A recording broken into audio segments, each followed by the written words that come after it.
This car sucks. Ahoy there, and welcome to the latest episode of Need for Speed Hot Pursuit 2.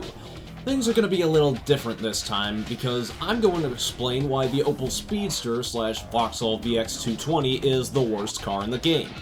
Next up, the battle of the late GM divisions.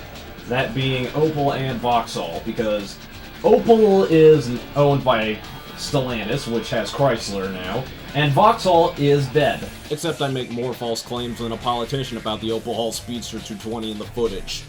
I need to go to the far right. No, not that far right. When I was recording footage for episode 2, I ended up biting off more than I could chew.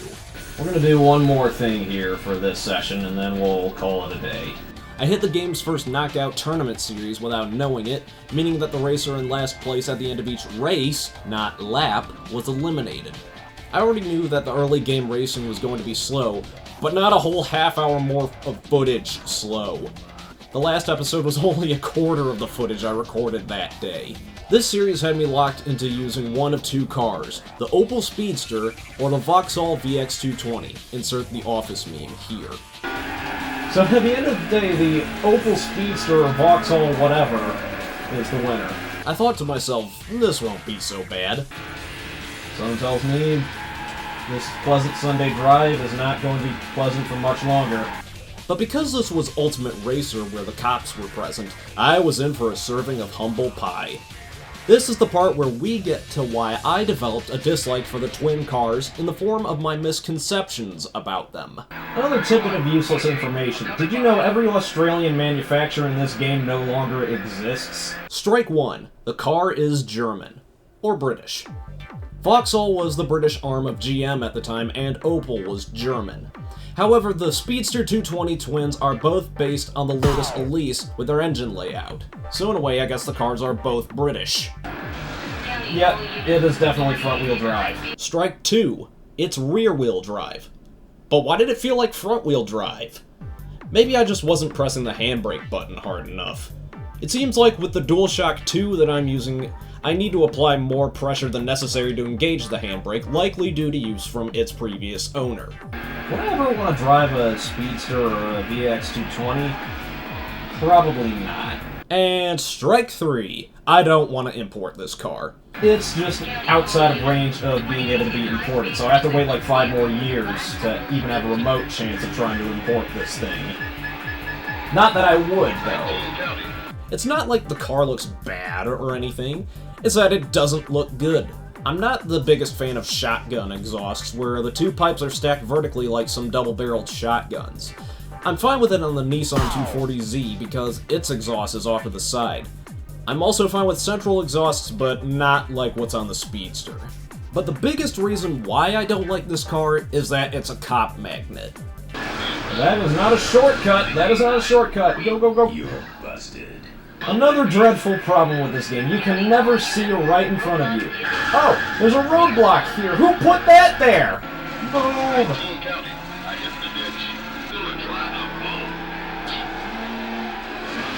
Oh, they got me. You're busted. It's not gonna do much, because he can just catch right back up.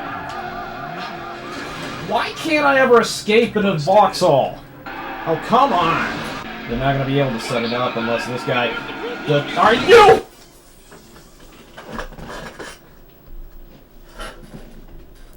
I think we'll tackle this another time. All the way back to episode 1, I had some trouble driving the Speedster, leading me to getting pushed into a wall and getting busted. I don't know why a car would move the other way when trying to drive away from a wall.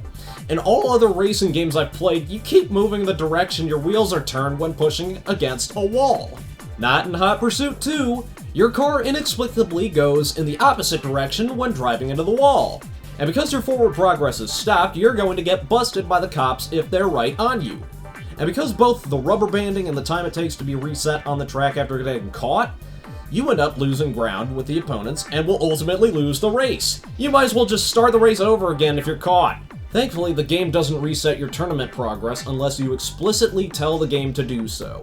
However, does having to constantly repeat one race that kicks your ass just to win sound like fun? Sure, it's what makes games like Dark Souls or Elden Ring fun, but Hot Pursuit 2 is already repetitive enough with its limited track selection. If I keep trying to attempt these races over and over again, I'll likely start performing worse because I'm so frustrated. I thought I got by that. No, please, please, please! So screw you, Opel Speedster 220.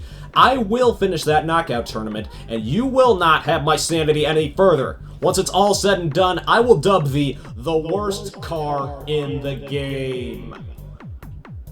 That will not come today, however, due to time constraints. I'll be out of town in a couple weeks and won't be able to commit to the next episode of the Let's Play until I get back.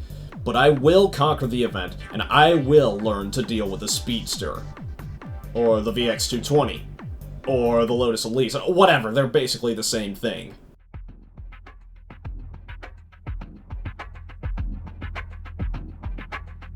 Honestly, I'm surprised the cops even know what these cars are, because 1, they're from Australia or Europe.